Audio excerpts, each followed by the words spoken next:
6:30 a.m. Saturday morning, 1965. Your eyes fly open, not because of an alarm, but because of magic. For 3 hours every Saturday morning, from 6:30 a.m. to 9:30 a.m., television belonged to us, not to our parents, not to the news, not to boring adult shows, to us. This is the story of Saturday morning cartoons, the 3 hours that made childhood in the 1960s absolutely unforgettable. And if you remember waking up for this, you'll never forget what I'm about to show you. It started on Friday night. You'd beg your mom, "Can I stay up late tomorrow?" She'd smile and say, "Only if you wake up quietly and don't wake us." Deal. That night, you went to bed early, not because you were tired, but because morning couldn't come fast enough. It's Saturday, 6:30 a.m. The house is silent. Everyone's asleep. You tiptoe down the hallway in your pajamas, holding your breath, praying the floor doesn't creak. You reach the living room, you flip on the TV, and wait. First static, then color bars with that high-pitched tone. Then the NBC peacock appears, and you know it's time. The first cartoon starts. Maybe it's the Jetsons, maybe Bugs Bunny, maybe Scooby-Doo. Doesn't matter which one. What matters is this. For the next 3 hours, you control the most important thing in the house. The television. The lineup was sacred. Every kid in America knew it by heart. 6:30 a.m., The Bugs Bunny Show. 7 a.m., The Jetsons. 7:30 a.m., Scooby-Doo, Where Are You? 8 a.m., The Flintstones. 8:30 a.m., The Archie Show. 9 a.m., Josie and the Pussycats. You knew the exact order. You knew the times.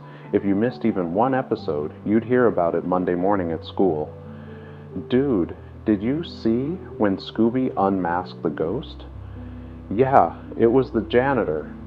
Saturday morning cartoons weren't just TV shows. They were the shared language of every kid in America. 67 million children watched the same cartoons at the same time every single Saturday. No streaming, no pause button, no rewind. If you missed it, it was gone until next week. That's why Saturday mornings felt like an event.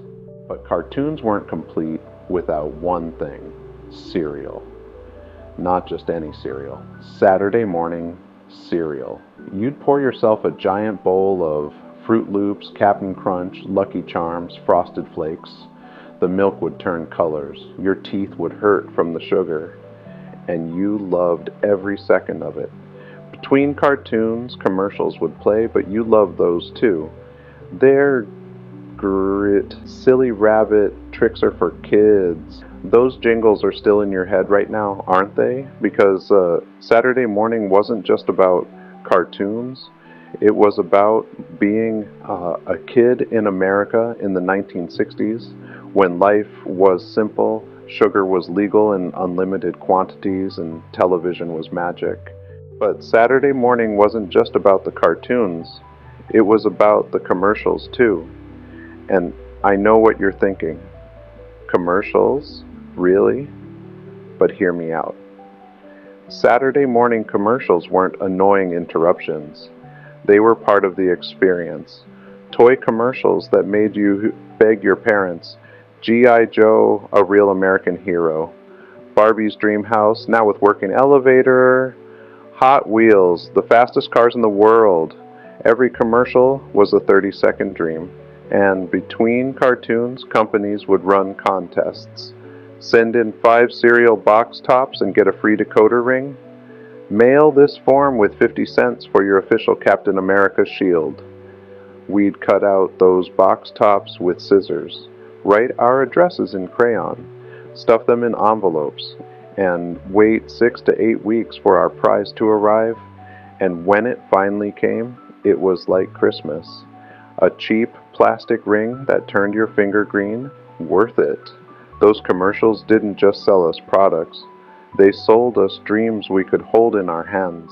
Here's what made Saturday morning cartoons so special. Your parents were asleep, For 3 hours, you had complete freedom. You controlled the TV. You ate whatever you wanted. You sat wherever you wanted, on the floor, upside down on the couch, in a blanket fort you built.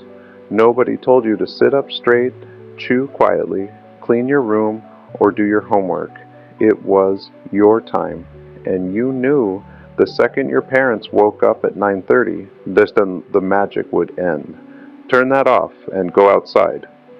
But until then, those 3 hours were yours. That's why every 1960s kid remembers Saturday mornings not just as TV time, but as freedom.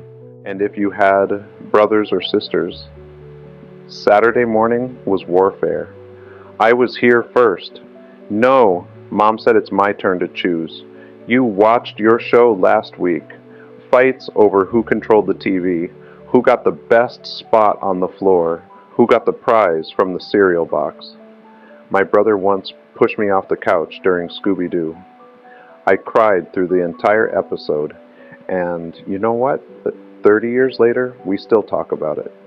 We laugh about it now, because those Saturday morning fights, they became the stories we tell at family dinners, the memories that made us us.